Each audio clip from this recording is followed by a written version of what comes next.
door in his bloodied apron on this dark winter's afternoon, sharpening a cleaver, watching the drama unfold but never interfering. His wife had more of a kind spirit. Sometimes she ladled out some leftover broth when her husband wasn't there to see, the steam sticking her coarse grey curls to her face. Around the corner of the next alley, in their special spot behind the drapers, they stopped to survey their haul. In addition to the pig's foot, they had some turnip tops, a half-rotten potato, and some cabbage leaves with only a little mould. Jake dumped it all into their pot, just a metal tin with no handle, and went in search of water. Among the ordure of the alley, Clara shuffled for paper and sticks to make a fire, already imagining its warmth in her bony fingers. She pulled the shreds of her shawl tighter around her shoulders and stamped her numb feet. Jake returned just as the twigs caught the flame. He held the pot above the fire until it started to bubble, scratching his lice bites with the other hand, his eyes alight with hunger that she knew was mirrored in her own. Hunger was their constant companion, sharing every moment of every day, like one of the mange-ridden dogs which shadowed their steps. It was there to greet them at sunrise, there all during the long day as they searched for food, until they curled up together against the cold, damp wall in their corner, stomachs growling with emptiness.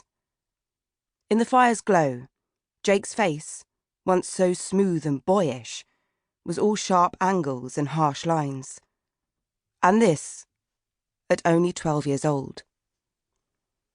The smell of pork and vegetables tickled her nose, and she became fearful, lest someone be attracted to the odour and steal their hard-won meal.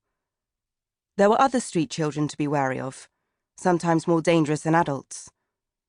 They would snatch even the smallest morsel from between one's teeth, or yank the bread from your fingers. So she and Jake huddled together over the pot, shoving the food into their mouths as fast as the heat allowed. A shuffling sound alerted her to the presence of Martha, one of the crawlers. They were no threat. Too weak even to beg. Too weak to do anything more than crawl along the ground. They were the lowest of the low. Martha acknowledged Clara with a nod and crawled off into the shadows. Food safely in their bellies, she leaned against Jake, where he rested against the crusty wall. His arm went around her shoulders, and he kissed the top of her head. "A plum pudding now, I reckon," he said, already drifting off to sleep. The fire's glow warmed her feet. It would soon go out, and they would have only each other for warmth through the long night. Fire attracted attention, which was never welcome.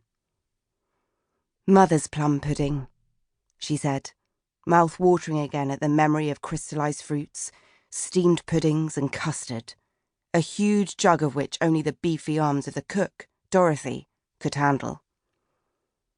And then she was back there again, in the tall white house on Hampstead Street. It seemed to be as far away as India, not just across the Thames from them, but it might as well have been on the moon, the heartless moon whose cold, silver light trickled down between the rooftops. A clear night, with no cloud, would be a cold night. She snuggled in closer to Jake, his bony ribs against hers. "And father will make a toast and light the brandy," he said, "and we will sing, 'God rest ye.'" Clara took up the tune in her high, breathy voice, "Let nothing you dismay." But then a coughing fit took her, which ended with tears. "Clara Belle?" Jake pulled her closer. "Don't cry, my Clara Belle. Tomorrow will be better." It was what he said every night. "We'll find a way to get you some medicine." But how, with no money? The coughing racked her until she was limp. "I will find a way," he said. "Make me the promise," she sniffed. And so he said the words he had said every night for the past 9 months, since they were forced to leave Hampstead Street for the workhouse. "I promise that we will have a good life again, and I will always keep you safe, and those who have wronged us will live to regret it."